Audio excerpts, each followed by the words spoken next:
어제 선임병들의 구타와 가혹행위로 목숨을 잃은 윤일병 사망 사건의 결심 공판이 열렸다.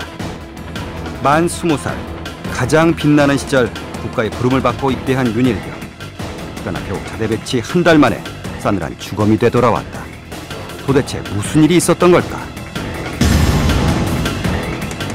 지난해 12월 입대한 윤일병은 의무병으로 배치받은 첫날부터 선임병들의 구타와 가혹행위에 시달렸다. 가해자는 같은 내무실에서 생활하는 선임병 5명 모두였다. 대답이 느리다며 가슴을 때리는 것을 시작으로 5명의 선임병들은 매일 돌아가며 폭행을 했다. 병장이 마대자루로 허벅지를 폭행하면 상병은 종아리를 때렸다. 그 뒤엔 다리를 쩐다며 다시 폭행과 왕복 달리기를 강요했다. 얼차려의 힘든 기색을 보이면 링거 주사까지 투여해가며 때렸고, 폭행 후엔 대답을 제대로 못한다며 치약을 짜먹이기까지 했다. 그리고 4월 6일 전날 밤부터 시작된 구타는 아침이 밝자 다시 이어졌고, 이모 병장은 뱉은 가래침까지 핥도록 하더니 심지어 생식기에 연고를 바르라고까지 했다. 그리고 그날 오후 냉동식품을 사와서 함께 먹던 중 쩝쩝대며 먹는다며 다시 구타가 시작됐다. 윤일병은 정신을 잃었지만 선임병들은 꾀병이라며 구타를 멈추지 않았다. 결국 병원으로 이송된 윤일병은 이튿날 기도 폐쇄에 의한 뇌손상으로 사망한다. 입대한 지 5달 만이었다.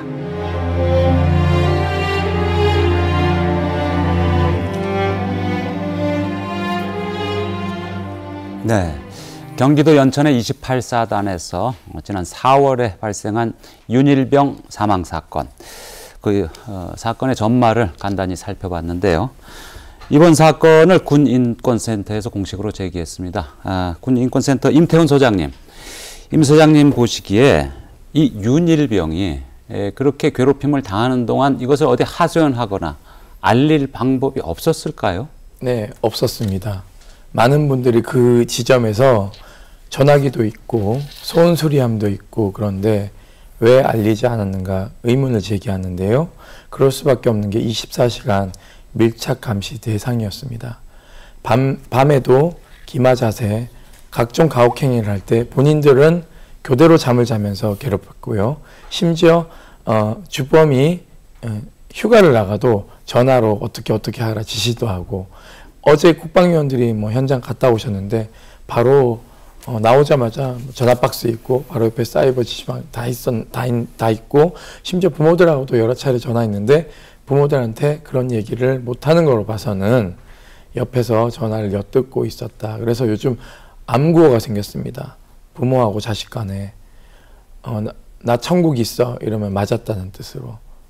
그러니까 워낙 감시의 눈으로 보고 있기 때문에 그러니까 결국은 거의 지옥에서 35일간 매일 90회 이상 두들겨 맞고 구원의 손길도 없이 부모도 못 보고 사망에 이르게 된 것이죠. 네.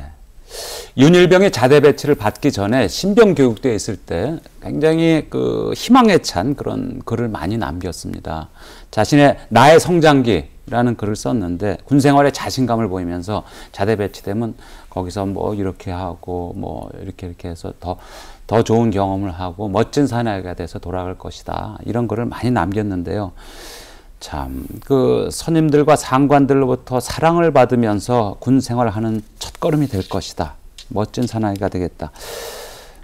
참 가슴이 아픈 얘기인데, 새정치민주연합 김광진 의원님, 예. 이 공간적인 문제도 좀 심각한 원인이 되었다고 봐야 될까요? 본부 포대하고 떨어져 있는 의무대라는 상황 어떻습니까? 그게 사실은 저는 하나의 이유는 될 수 있겠지만 그렇기 때문에 그 사건이 꼭 일어난다라고 전제하기는 좀 어렵다고 생각합니다. 또 실제적으로 거리는 한 200m 정도밖에 이격되어 있지 않은 거리이기 때문에 뭐 몇 킬로가 떨어져 있는 상황도 아니었고요.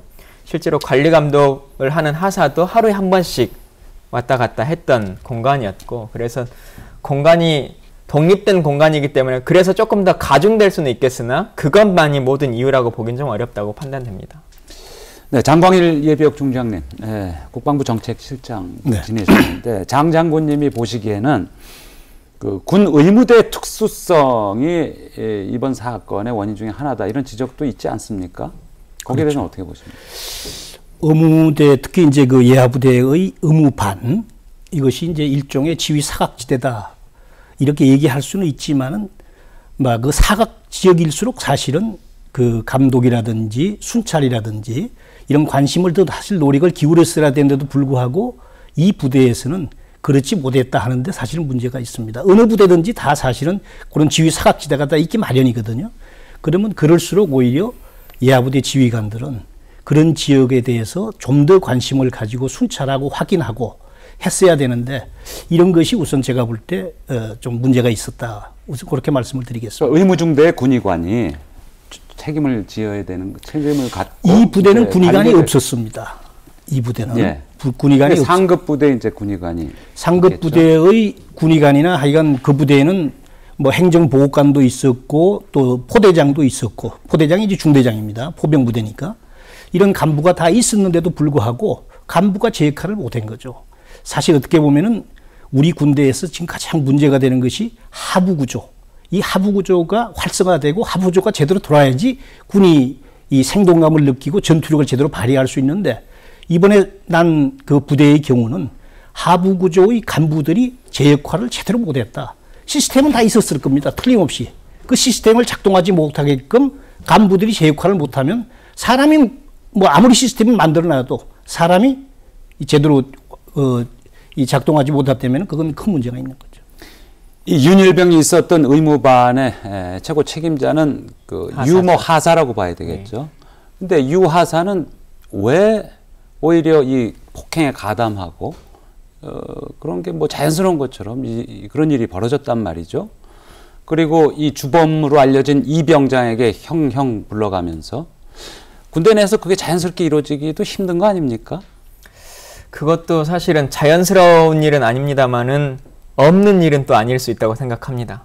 유하사하고 그 이 병장이 엄밀하게 보면 소속이 다르기 때문에 그게 또 가능했던 일이 아닐까요?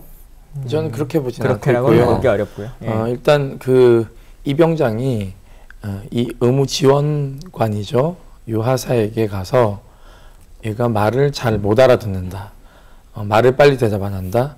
그리고 말이 어눌하다라고 하니까 그럼 혼내줘야지 라는 이야기를 합니다. 이 혼내줘야지의 의미는 굉장히 함축적인데요. 사실 네 맘대로 하라는 얘기입니다. 때리든지 말든지. 방조했죠. 심지어는 이 유하사가 폭행에 가담을 합니다.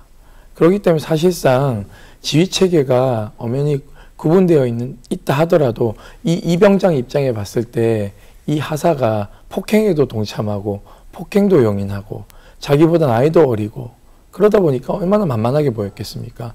그리고 사석에서 술 마시러 가고 휴가 날짜도 같이 맞춰가지고 성매매 업소에 가서 성매매도 합니다. 그러니까 거의 뭐 이 범죄 집단 비슷하게 사실은 돌아다닌 것이죠. 그 의무반에 있던 5명의 가해자 말고 의무반이니까 다른 일반 병사들도 드나들었지 않았겠습니까? 예, 바로 이 내무실에 바로 옆에도 내무반이 있었습니다. 다른 내무반. 그리고 그 사이에는 가건물 형태로 되어 있어서 어제 국방위원들이 가셔서 가장 놀란 게 여기서 소리를 내는 게 여기 다 들립니다. 근데 다른 사병들도 다 알았겠죠. 예, 다 알았고 다른 그 행위를 다 알고. 알았는데 여기하고 여기는 다르니까 간섭을 안 한 거죠. 특히 거기 입실 환자들 굉장히 많은데요. 이 입실 환자들이 그 폭행 현장을 다 봤습니다. 근데 입실 환자들이 말을 못하죠. 왜냐하면 권력관계에서 의무병들에게 잘못 보이면 부대로 쫓겨가거나 또는 약도 잘 안 주거나 또 자기도 맞을 수 있기 때문에 네. 입을 못 듣죠. 심지어는 병원에 실려간 다음에 이 조사를 하는 과정에서도 이 입실 환자들 입을 안 열었습니다. 왜? 협박을 당했거든요. 너는 자고 있었던 것이다. 말하지 마라. 라는 걸 2차례 강요를 했습니다. 결국은 위독하다. 사망할 것 같다라고 하니까 그제서야 그 폭행 사실들에 대해서 진술을 하기 시작했습니다. 깨어날 것 같다고 말하니까. 네. 그거는 이제 가해자들에게 이제 헌병대가 트릭을 써서 얘기한 거고, 네. 그 목격자에게는 그렇게 얘기를 했다는 것이죠. 윤일병이 하루 100대 가까운 구타를 받고 온갖 가혹행위를 당했는데 뭐 땅바닥에 가래침 뱉어놓고 그걸 핥게 한다든지 그러면 이 사건의 주범이라고 알려진 이병장은 어떻게 자기의 행위를 설명을 합니까?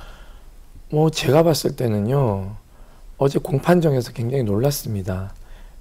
한 100여 명의 시민이 갔어요. 버스 2대 갔고 개별적으로 오신 분들도 많고 취재진하고 합치면 한 150여 명 정도 법정에 다 들어갈 수 없어서 빼곡하게 차고 복도에도 있었는데 보통 이렇게 되면은 이렇게 고개를 떨구거나 굉장히 위축되는데 주범은 위축되는 모습을 전혀 보이지 않았습니다. 네. 공범들은 고개를 푹 떨구고 있고 심지어 불구속으로 재판받고 있는 그 치약 한 통을 짜 먹고 물고문을 당했던 피해자이면서 가해자인 그 병사는 사시나무 떨듯이 떨고 있고 유하사도 그냥 담담한 표정을 짓고 있는데 이 주범은 꼿꼿한 자세에서 표정 하나 변하지 않고 있었습니다. 좀 굉장히 놀랐습니다. 제가 여기 그 주범이 앉아 있는 자리라면 그 방청객들이 여기까지 와서 서 있는 상황이었거든요. 그런데 저는 그 정도면 거의 사이코패스 내지는 반사회 인격장애 뭐 이 정도의 심성을 가지고 있지 않을까라 싶을 정도로 굉장히 상식적으로 보이진 않았습니다. 네, 장 장군님 보시기에 어떻습니까? 이 이병장이란 인물이 그 전에 있던 부대에서는 굉장히 괴롭힘을 당했던 피해자였는데 그래서 이 부대로 전출을 당했다 이렇게 설명되어 있지 않습니까? 그 제가 확인을 해보니까 이제 전 부대에서 문제가 생겨가지고 이 지금 사고의 부대로 전입을 왔습니다. 전입을 와서는 본인이 나름대로는 어떻게 보면 일단은 그 이제 그 상급자들한테 열심히 하는 모습을 보였고 그것이 인정을 받아서 심지어 그 포상휴가까지 갔던 기록도 있더라고요. 이런 걸로 봐서는 이 다른 병사들을 괴롭히기 이전에 네. 그러니까 대외적으로는 아주 잘하는 그런 모습을 보이려고 노력을 했다. 어떻게 보면 이 범죄 심리학에서 얘기하는 이 자기보다 좀 약하거나 이런 사람을 아주 심하게 다룰 때는 아주 철저하게 하면서도 또 자기보다 조금 힘 있고 권력 있는 사람들한테는 철저히 굴복하는 그런 어떤 전형적인 그 범죄자의 행위. 네. 이런 게 일단은 보였다 하는 그런 초는 보고 아까 말씀하셨듯이 심리적으로 제가 볼 때도 이거는 도저히 있을 수가 없고 제가 군대 생활을 71년도에 사관학교를 들어가서 2011년도 40년 가까이 군대 생활하면서 이런 얘기를 처음 들었습니다. 이 정도로 지금 충격이 현역 우리 장사병뿐만 아니고 예비역에 있는 그 일반 국민들까지도 지금 그런 충격을 주고 있거든요. 그런 차원에서 이병장의 그 가해 행위라든지 그 심리 상태는 상당히 문제가 있다 이렇게 우선 보입니다. 네. 그 부대에 이제 그 포대장이나 이런 사람들하고 상담을 하게 됩니다. 그 상담 기록을 제가 살펴봤는데요. 분노 조절을 못하고 거기에 대해서 폭력적인 행위가 유발될 수 있다. 그리고 고교 시절 그러한 경험이 있다라는 것들이 나오고 있습니다. 그래서 주의 관찰을 요구하고 있습니다.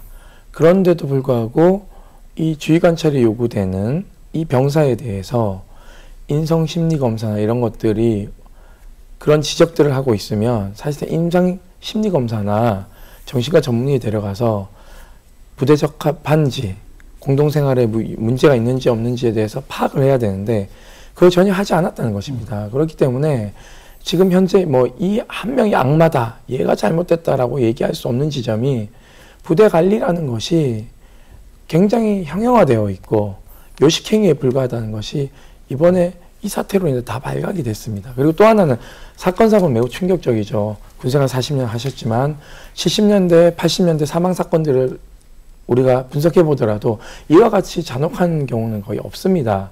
그런데 문제는 그럼 잔혹한 사건이 특이하게 발생했다 치더라도 그 사건 이후에 수사나 대응하는 방식은 군이 굉장히 똑같이 반응합니다. 첫째, 우리 사단장님한테 무슨 문제가 있는지 없는지, 나에게는 무슨 문제가 없는지, 이런 보신주의로 가는 경향성을 띠고 있거든요. 그러니까 정원병과에다가 보고를 어떻게 합니까? 굉장히 축소해서 언론에 보도하게 만들죠. 냉동식품 먹다가 한 대 맞고 죽었다 이런 식이에요. 그러니까는 언론 보도를 통해서 보면 이게 안 보이는 것이죠. 그리고 세월호 참사 일어나니까 부대에서는 호재를 불렀다고 합니다. 아, 우리 이제 언론에 나가지 않아도 된다. 처음에 언론에 보도되고 나서 기자가 몰려온다고 하니까 사단장이 간부들 휴대폰 수거해 이런 식으로 가고 있습니다. 네, 예, 국내 사망자 수는 잠깐 표가 나갔습니다만은 굉장히 많이 줄어드는 것은 사실입니다. 80년대에는 뭐 900명 넘게도 사망자가 매년 발생을 했지만 2013년에는 117명 이렇게 크게 줄어드는 건 사실인데, 근데 이 사망 가운데 방금 말씀해 주신 것처럼 폭력에 의한 사망이 아닌 것으로 예. 통계가 잡혀 있는 것도 사실은 폭력에 의한 사망이 약간 이렇게 은폐되거나 이런 사례도 꽤 있다고. 그러니까 지표상으로는 사실은 현재 구타에 의한 사망은 아시는 것처럼 5명 정도밖에 되지 않는 걸로 통계는 납니다. 최근 기록에. 근데 이 윤일병 사건을 많은 국민들이 아시는 것처럼 처음에 기사가 났던 4월 7일 날은 회식 중에 음식물을 섭취하다가 기도가 막혀서 사망한 걸로 처리가 됐죠. 그냥 넘어갔으면 예. 그런 사건은 이렇게 끝났겠죠. 군인권센터나 다른 기관을 통해서 외부에 알려지지 않았다면 이 친구는 구타에 의한 사망의 통계에 들어가지 않고 그냥 다른 사건으로 묻혔을 겁니다. 그래서 그 통계에 나와 있는 지표가 사실이긴 하지만 진실과는 좀 다르다라고 하는 것을 꼭 알아주시면 좋겠습니다. 네. 그런데 군에서 이제 옛날에는 이 사망 사고에 대한 이런 것을 뭐 조작 내지는 이런 것이 가능했을지는 모르겠습니다만은 지금의 그 군 수사 체계 이런 걸로 가지고는 불가능합니다. 왜냐하면 수사 기록이 그대로 남고 부검을 하면은 그 결과가 그대로 다 남아 있는 그런 상황에서 구타가 아닌데 다른 명목으로 뭐 사망을 했다라고 얘기할 수도 없고, 그것이 서로 그때는 넘어갔다고 하더라도 나중에 그것이 발견될 수 있고, 그것은 뭐 대단한 사회적 문제까지도 발생하기 때문에 그렇게까지 이렇게 의심을 해서는 안 되고요. 그 다음에 이제 이 사건을 보면서 조금 안타까운 것은 정말 28사단에 이번에 일어났던 부대의 사고는 정말 일어나서는 안 되는 이런 사고에 됨에도 불구하고 이것이 마치 군 전체에 만연한 사고처럼 인식되고 지금 일부 언론에서도 그와 같은 형태로 지금 몰아가고 있는 것에 대해서는 이건 조금 우리가 좀 냉정하게 생각할 필요가 있다, 이렇게 지금 저는 보여집니다. 네. 저는 그 지점에서 특수한 사건이다. 아니, 저는 그 지점에서 좀 반론을 제기하고 싶은데요. 과거 사망 사건이 많았던 것은 안전사고의 문제점들입니다. 그리고 6.25 때로 돌아가면 전사자가 많았고요. 그래서 안전사고들이 많았고 그게 줄어든 것입니다. 실제 자살률은요 굉장히 줄어들지 않고 있어요. 이것은 전시도 아닌데 이 정도의 숫자가 죽는다는 것은 말이 안 되고요. 그 다음에 군 수사기관이 조작하지 않는다라고 얘기를 할 수도 있지만은요, 한편으로는 수사를 미진하게 할 수도 있는 것이죠. 예를 들면 이번에 성추행이 분명히 있었음에도 불구하고 그것에 대한 여죄에 대한 부분을 캐묻지 않았습니다. 피신 조서를 살펴보면요, 그런 행위를 한 데 대해서 그 다음 질문이 신문사항이 그러면 어떻게 했어 구체적으로? 이런 얘기가 없습니다. 거기서는 끝나요. 그러니까 과연 이건 수사 미진이죠. 그러면 그 다음에 성추행이 분명히 발생했는데 사단장하고 군단장한테 보고를 하지 않았다고 얘기를 합니다.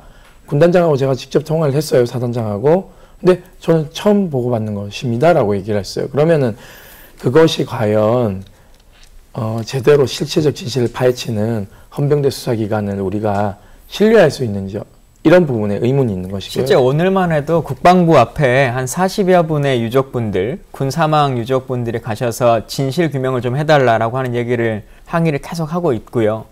또 어떤 유족분은 이런 전화를 저한테 주시기도 합니다. 그래도 윤일병의 엄마는 난 것 같다. 그 친구는 왜 내 자식이 죽었는지 이유라도 정확히 아는 거 아니냐라고 하는 전화를 주시기도 하는데요. 하여튼 말씀하시는 것처럼 의도적으로 왜곡했다라고까지 말하기는 어려울지 모르겠지만 임 소장 말씀처럼 기본적으로 축소가 될 수 있는 여지가 현재 시스템에는 다 갖춰 있기 때문에 많은 유족들이 그런 아픔을 갖고 있습니다.